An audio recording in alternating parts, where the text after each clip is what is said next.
I didn't plan to notice her, but the way she looked at me made it impossible not to. That's how it started. Not with fireworks. Not with anything dramatic enough to warn me. Just a door that wouldn't open. I was standing in the hallway of an old apartment building, the kind where the paint on the walls looks tired, like it's been listening to too many lives at once. My keys weren't working, and I remember laughing under my breath because it felt ridiculous, being locked out of your own day. Then I heard her voice behind me. Try lifting it a little while you turn it. I turned.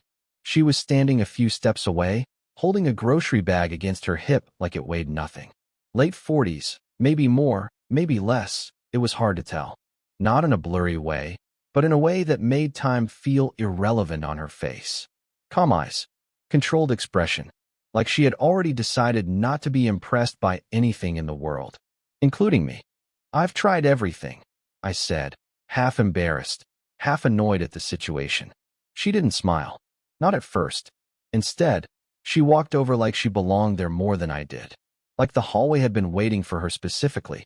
Everything usually means nothing, she said softly. Then she reached past me. Her hand was close. Too close for someone I didn't know. I could feel the faint warmth of her presence before she even touched the door. When she did, it wasn't dramatic. Just a small adjustment. Lift, twist, push. Click. The door opened. Of course it did. I should have said thank you and gone inside. That would have been normal. Clean. Forgettable. But I didn't move right away. Neither did she. There was a moment, thin, quiet, suspended, where she was still standing beside me, her hand still near the door handle. And I noticed something strange. She wasn't in a hurry to leave. You live here? I asked, stupid question, but it came out anyway. She finally looked at me properly. Not just at my face, but through it, like she was deciding where I fit in her world, and whether I stayed there at all. Yes, she said. Then, after a pause that felt heavier than it should have, top floor. I nodded like that meant something. It didn't. Not yet. But then she shifted her bag slightly, and her fingers brushed mine for half a second when she let go of the door. It was nothing. It shouldn't have been anything. But I felt it stay longer than it lasted. I've seen you before, I said before I could stop myself. That made her pause. Her eyes narrowed slightly, not in anger, but in caution, like a door inside her had just been nudged. You haven't, she replied. Simple. Final. But not entirely convincing. A faint sound echoed down the stairwell, someone else coming up. The moment should have ended there. That would have been the logical exit point for both of us. Instead, she didn't step back immediately, and I didn't go inside. For a second, it felt like we were both waiting for the other to break something unspoken. Then she adjusted her grip on the grocery bag again and said, quieter this time, next time it gets stuck, don't struggle so much alone. It wasn't advice. It sounded more like a habit she didn't mean to reveal. Before I could answer, she turned and started up the stairs. Slow. Controlled. Like she knew exactly how long it would take for me to stop watching her. I stood there longer than I should have, holding the door half open, realizing something uncomfortable. I didn't even know her name. But I already knew I would be thinking about her every time a door refused to open again. I told myself it was nothing, but I still checked the stairwell every time I passed it. 2 days later, I found out her name by accident. The building notice board had a maintenance schedule pinned under a magnet. Someone had written in neat handwriting, Unit 4B, Ms. Nadia Karim, leaking sink reported. Nadia. It didn't help. If anything, it made it worse. Because now she had a shape in my head that felt more real than it should. I wasn't supposed to be there again. I wasn't her plumber, not her friend, not anything that justified standing outside her door with a toolbox I borrowed from my cousin and no real reason to feel nervous. But I was there anyway. The leak was real. That was my excuse. A slow drip under her kitchen sink, small enough to ignore, annoying enough to eventually force action. When she opened the door this time, she didn't look surprised. That bothered me more than if she had. You came, she said simply, like she expected I would. Yeah, I replied, lifting the toolbox slightly. It was leaking. She stepped aside without another word. Her apartment was quieter than I expected. Not empty, just carefully lived in. A folded blanket on the sofa. A cup in the sink already washed, but still resting there like it hadn't been put away yet. A life paused mid-motion. She pointed toward the kitchen. Under there. I knelt, pretending the plumbing mattered more than the way she was standing behind me, not leaving. You fix things often, she asked. No, I said. Usually I break them first. That got a small reaction. Not quite a smile. Something close to one that didn't fully arrive. Silence filled the space again, but it wasn't empty. It had weight. While I worked, I became painfully aware of her presence. Not loud, not intrusive, just steady, like she had decided to stay in the room even though she didn't need to. At one point, I dropped a wrench and it clattered too loudly. Sorry, I muttered. It's fine, she said. But she didn't move. And that was the strange part. People usually move when things feel awkward. They escape the silence. She didn't. I glanced up once, briefly. She was watching me. Not the work. Me. And then she looked away like she shouldn't have been caught doing it. You always fix things for strangers, she asked quietly. The question hit differently than it should have. No, I said. Just sometimes. A pause. Then she stepped closer. Not enough to touch, but enough that I could feel the shift in air behind me. You should stay a bit, she said. Simple words. Nothing dramatic. But my hand stopped moving. I turned slightly, just enough to see her reflection in the cabinet door. She wasn't looking at the sink anymore. She was looking at me like she had already crossed a line she didn't want to admit existed. I don't think that's a good idea, I said, though my voice didn't sound convinced even to me.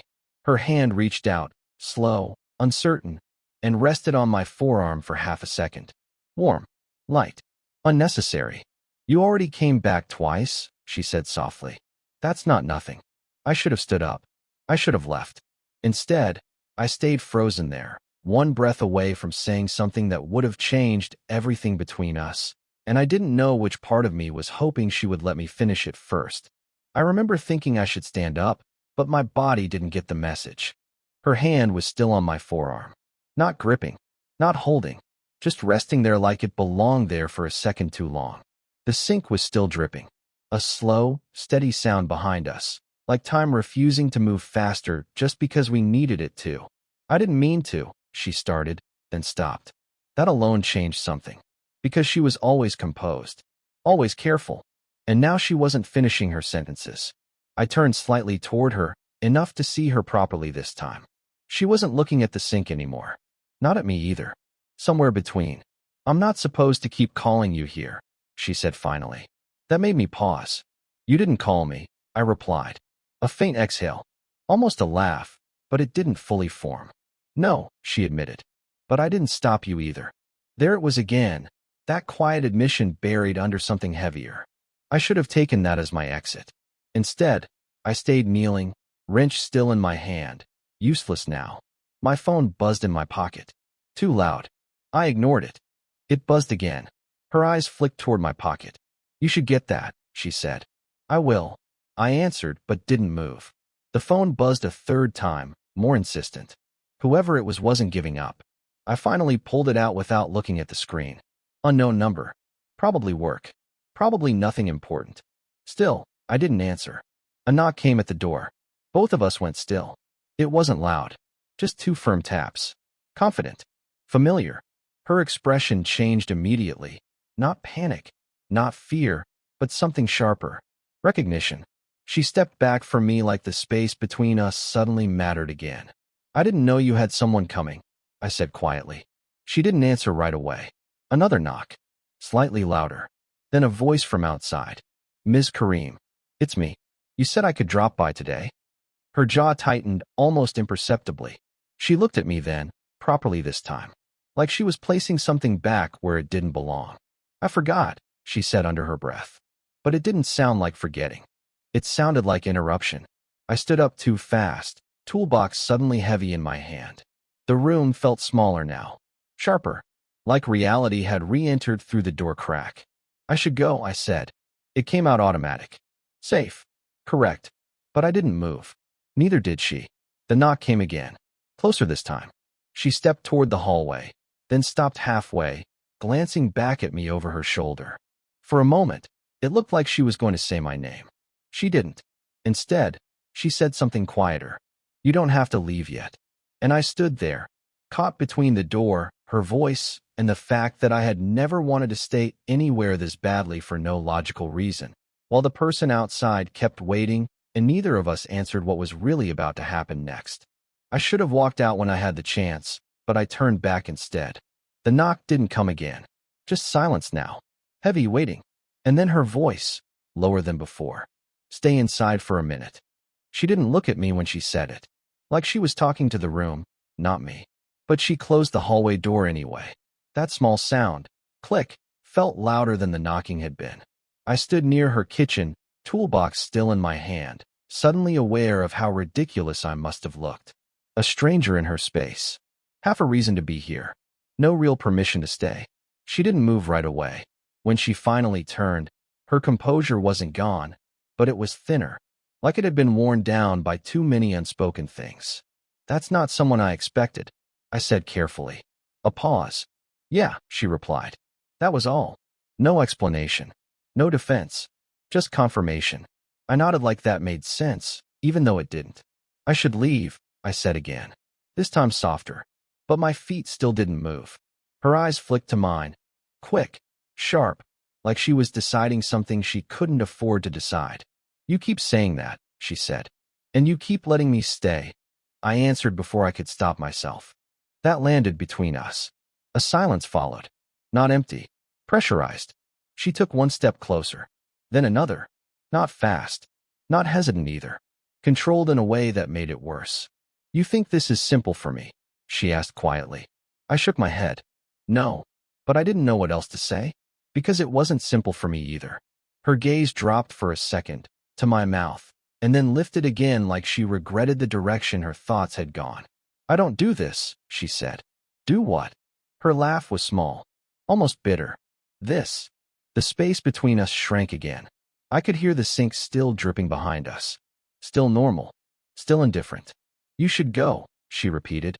But she didn't step back this time. Neither did I. My voice came out lower than I expected. Say it like you mean it. That made her stop completely. For the first time, she looked unsure, not of me, but of herself. Like something inside her had finally stopped agreeing with the rules she had been following. Her hand lifted slightly, then hovered near mine without touching. I don't know if I want you to leave, she admitted. And that was worse than any invitation. Because it wasn't a yes. It wasn't a no.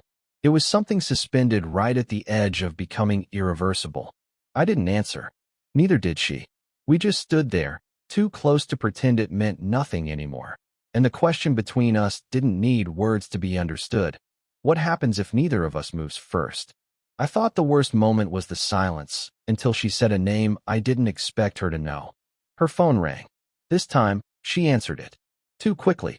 Yeah, she said, voice tighter now. I'm here. A pause. I couldn't hear the other side, but I saw it in her face first. How her expression changed before her words did. Like someone had pulled a thread behind her eyes. I told you not to come up, she added. Another pause. Then her gaze shifted to me. Not confused. Not surprised. Recognizing. That was the first crack. I'll call you back, she said abruptly, and ended the call. The room felt different after that. Smaller. Like it had been rearranged without moving anything. You should have told me, I said quietly. She didn't respond right away. Instead, she set the phone down on the counter with care that felt too controlled. I didn't think it would matter, she said. That someone's coming up here. While I'm standing in your kitchen. A beat. No, she said. That you already know him. That landed wrong. I frowned slightly. I don't. But even as I said it, something inside me tightened. Because her eyes didn't soften. They confirmed. You do, she said again. You've met him. I tried to place it. Faces, moments, anything, but nothing connected.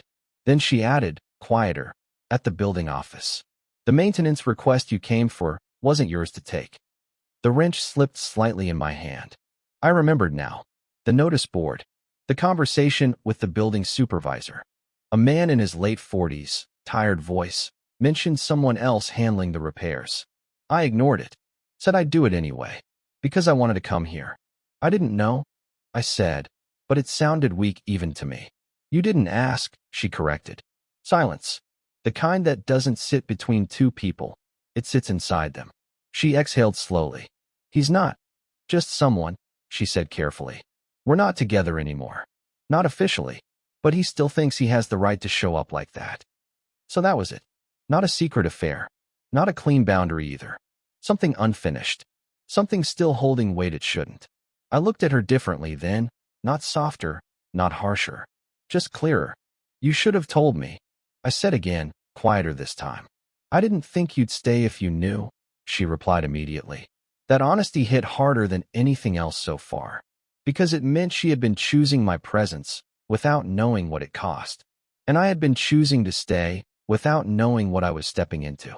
Another knock echoed faintly from downstairs. Not at her door this time. Farther. Waiting. Her eyes flicked toward the sound, then back to me. I think he's coming up, she said. No panic. Just fact. And then she added something softer, almost unreadable. And I don't know what I'll do when he gets here, if you're still standing in front of me. I remember thinking this is where everything either becomes real or disappears completely. The footsteps in the stairwell were getting closer. Slow. Certain. Like someone who already believed they belonged here. She didn't move toward the door. Neither did I. That surprised me more than anything else. Because I had assumed this was the moment she would choose him. Or choose distance. Or choose whatever version of safety people usually pick when things get complicated. But she just stood there, looking at me, like I was the complication she hadn't planned for. He's going to knock again, I said quietly. I know, she replied. Another step echoed outside. Then silence. Waiting. I should have stepped back. Should have made it easier for her. That's what people say in moments like this. Don't make it harder. But my feet didn't listen. I didn't come here for this, I admitted. A pause. I know, she said again, softer this time. Her voice wasn't defensive anymore. Just tired. Honest in a way that felt heavier than anything she'd said before. Another knock came, firmer now. Closer. She closed her eyes briefly. When she opened them, something had shifted. Not a decision made loudly, but one that had already been forming long before I arrived. I don't owe him anything anymore, she said. Then she looked at me. And I don't want to pretend I do. The words didn't feel dramatic. They felt final in a quiet way. Behind the door, the knocking stopped. Like whoever it was had decided to listen instead of demand. I swallowed, unsure where to put my hands, my breath, my thoughts. You don't even know me, I said, almost instinctively. A small, almost sad smile touched her face. I know enough, she replied. That should have scared me. It didn't. It made something settle instead. Another silence stretched between us, but it wasn't the same as before. This one wasn't waiting for interruption. It was waiting for choice. I should leave, I said finally. And this time, I meant it differently. Not as escape, as honesty. Her gaze held mine. For a second, I thought she might stop me. She didn't. But she also didn't step away. You're going to come back anyway, she said quietly. It wasn't a question. I exhaled slowly. A weak, almost helpless laugh. I might, I admitted. That was the truth I hadn't been ready to say until now. Her hand lifted slightly, hesitated, then didn't touch me. Just hovered in that space between decision and restraint. Then don't make it meaningless, she said. And I understood what she meant. Not promise. Not certainty. Just recognition that something had already started between us, whether we named it or not. Outside, the footsteps finally retreated down the stairs. No confrontation. No resolution from him. Just distance.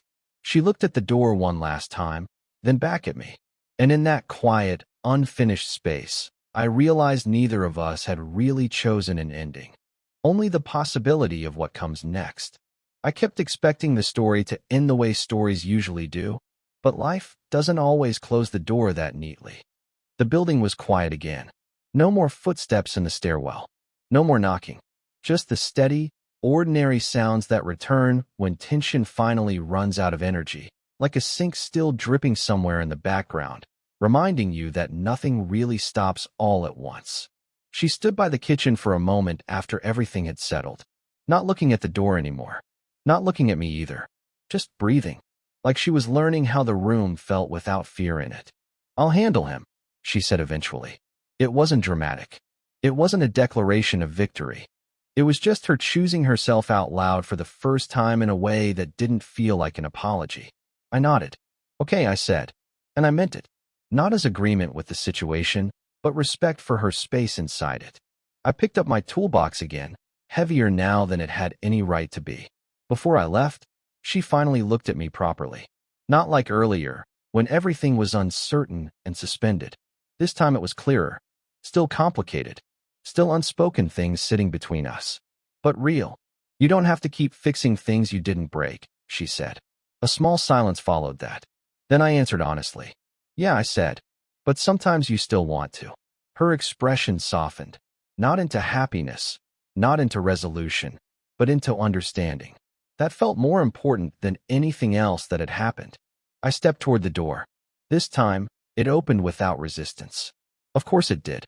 Before I left, I glanced back once. She hadn't moved, but she wasn't shrinking into the room anymore either. That was the difference. Something between us had changed shape. Not finished, not defined, just acknowledged. And sometimes, that's the only kind of ending real life gives you. I didn't leave with answers. I left with something quieter. The feeling that some connections don't explode or resolve or neatly conclude. They just stay in motion, even when the people inside them step apart. And maybe that's what makes them real. Did you enjoy the story? What kind of emotionally driven, slow burn stories would you like to hear next?